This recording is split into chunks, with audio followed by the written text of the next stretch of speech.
Hey everyone, it's Zoko here, and I wanted to go over another money making guide for you guys today. Today's video will be focused on crafted items that tend to sell pretty well at the market. Crafting in this game is such a roll of the dice, it might seem risky to decide that's the route you want to take as a primary source of income, but really it's knowing what to craft in order to make the most of your efforts and get that return on your investment.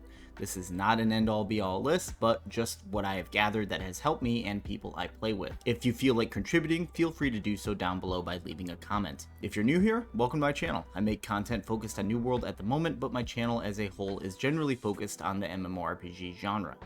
Idiot! What a loser! Any and all support you show me is greatly appreciated. Thank you so much.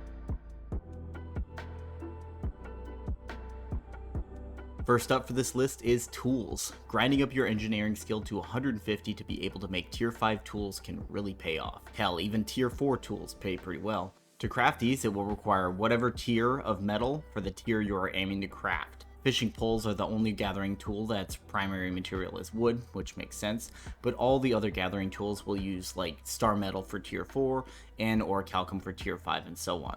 You will also need some refined wood and leathers, but these can be swapped out for higher or lower quality materials as needed. Higher quality materials will just increase the range of gear score that the item may end up being, and obviously the opposite is true if you opt for lower quality. The most sought after perks for gathering tools are Yield, Luck, and Alacrity. I may have resorted to Google to know how to pronounce that one. Alacrity. Efficiency is also a really nice one to get, especially if you are in some stiff bot competition. Bots are ridiculous these days. But when you do get a chance to craft these, getting even a couple of these perks can really push the potential value into the tens of thousands of gold.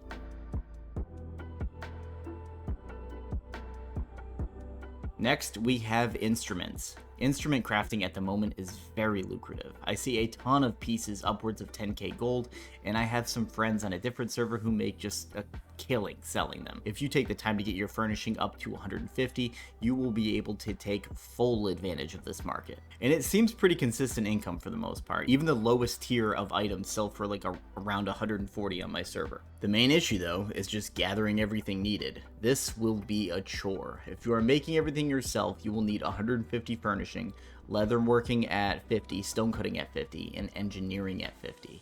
And then for example, if you just want to make the upright base, you're gonna need all of this.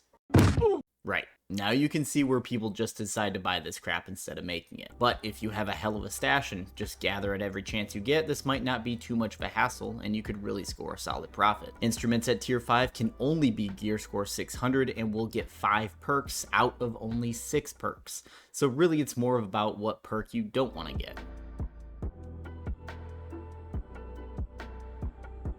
Now we are moving on to bags. Crafting bags is always a decent moneymaker, and again with the right perks, this is a reoccurring pattern in the game, you can push its value into the tens of thousands as well. Some people even have different bags for a different build. I know the super wealthy gatherers will do something like this. For instance, if they are going logging, they will probably pick up something with Lumberjack's Burden and extra pockets and whatever third perk they might want to get. Probably luck. Now the tier 5 bags will always bring in a couple thousand at least, and part of the reason for that is the major rune of holding. You can get this from your faction vendor for 1500 gold and a little under 7k faction tokens. So obviously that eats into your profits a little bit, and you should take that into account when deciding what you want to do when it comes to your crafting efforts. By the way guys, I'm going to have a bonus tip after this last one, so make sure to stick around for a little bit. And if you haven't done so already, hit the like button and leave a comment letting me know you have made it this far. You're a real one. Thanks a lot. Alright, the last crafted item I'm going to be talking about is trophies.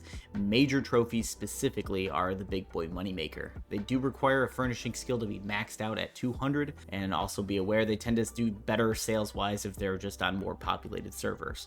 Although that actually probably applies to all of these if I'm being really honest. But in regards to these trophies, it all depends on the perks. I'm just kidding. There's no perks for trophies, no variables. It just is what it is. Thank God. On my server at the moment, major loot luck trophies are just over 70k.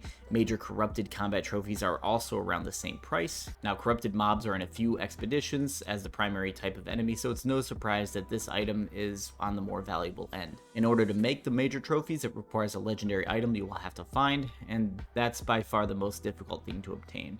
Everything else needed to craft the trophy is fairly straightforward. If you're looking to craft weapons or armor instead of anything mentioned before, armor tends to be easier actually when it comes to making a profit, and as usual, much of this depends on the perks you roll. I actually have you covered on that front. Watch this video to find out some of the most sought after perks in the game. Like and subscribe. I'm Zoko, and I'm out of here.